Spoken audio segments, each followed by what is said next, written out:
Well, good morning, friend. June the 14th, Monday morning. Glad that you're here. Thank you so much for stopping by to listen to the pastor's hour, a moment here with you this morning, Monday morning. Had a great day yesterday at Maranatha Baptist Church, my summer Sunday, and you always expect things maybe a little bit down, people on vacation.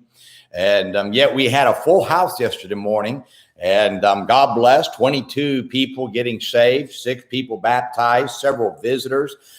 This week, we've had a couple families join the church. Exciting times here at Maranatha Baptist Church. And I'm always exciting seeing what God is doing here. And I hope that you had a great day in the Lord's house as well. Now, if you didn't go to church, shame on you.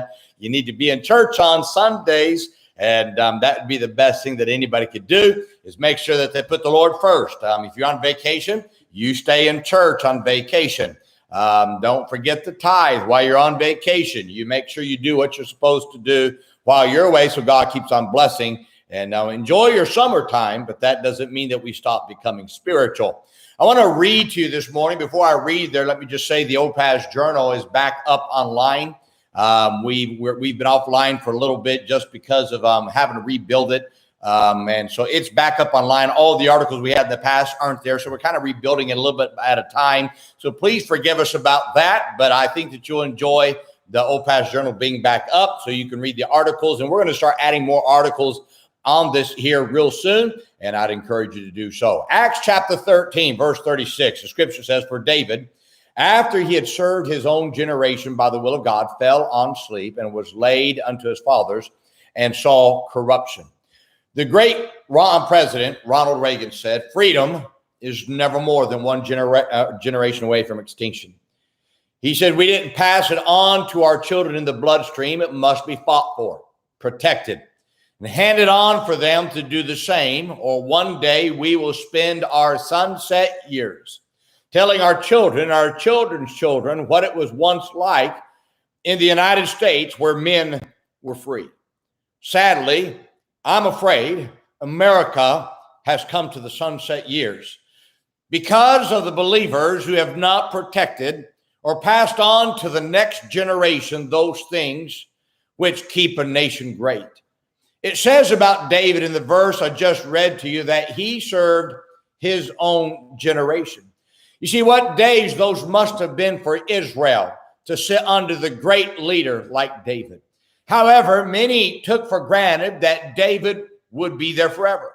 But his days came to an end, and as do the days of every great leader. And sadly, nobody picked up the mantle of serving their generation after David died. Israel began its demise after David died because the next generation serve themselves and not their generation. You see, what you know as a great nation, what you know as a great nation will die when the present generation lives for themselves instead of serving those in their generation. Now, let me share some thoughts with you about this phrase about David's life. First, each generation needs someone to serve them. Someone must die to pleasure if their generation is going to see God's great works. Generations never see God's power on display when the people of that generation are a pleasure-driven generation instead of a gospel-driven generation. The hope of every generation is for one person to die to self to serve their generation. Second, you can't serve your generation outside of the will of God. Now, don't think for 1 second that you can do your own thing and do something to save this generation so that your children have hope when they become adults. Your children have a bleak future if all you do is live to do your will instead of God's. You'll never do God's will when you can't live by faith. God always provides for those who live by faith. And it is those who live by faith who serve their generation the best. Can I also say, when you're living in the blessings of one who is serving your generation, enjoy it because it won't live forever. David didn't live forever. He died like everyone eventually dies. Many in David's generation who took for granted what God was doing through him later regretted that they didn't get more involved. You see, if you happen to be in a church where God is blessing your pastor's ministry, you'd better enjoy every week of it, because one day he's going to pass off the scene.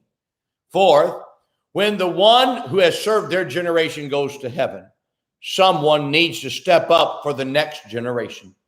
The key to multi-generational blessings is for God, multi-generational blessings of God is for someone to step up and fight and defend the old-time generation the same way that those who served their generation fought and defended it. Now, let me ask you, what are you doing to serve your generation? Are your children watching the sunset as you tell the stories of the past? Or are they living in the sunshine and watching God work through your life in a miraculous way? My prayer and hope is that you are not just telling the stories of God's great works of the past, but that you're passing on those great works of God to the next generation by doing them. My friend, the hope of every generation, somebody's got to serve their generation. My desire here at Maranatha Baptist Church is that everybody in this ministry gets to see God doing something great so that they have hope that the next generation, I'm trying to serve my generation. Well, if I was in a dead church, I'd get out of that church. I'd go to a church. I'd move across the nation if I had to get in a church where God's doing something. My friend, we're one generation away from extinction. Let's not let America be in her sunset years because we just are passively playing as our nation goes down the drain. Not because the politicians, though, yes, they may contribute to it, but it's going down the drain because God's church is playing church. Hey, let's do something to save our generation. How about it? Why don't you join me and let's do something to serve our generation so that we're not in the sunset years, but we're in the sunshine years. I hope that's a help and a blessing to you. My friend, remember, be good to everybody. Everybody's having a tough time. Have a great day, my friend.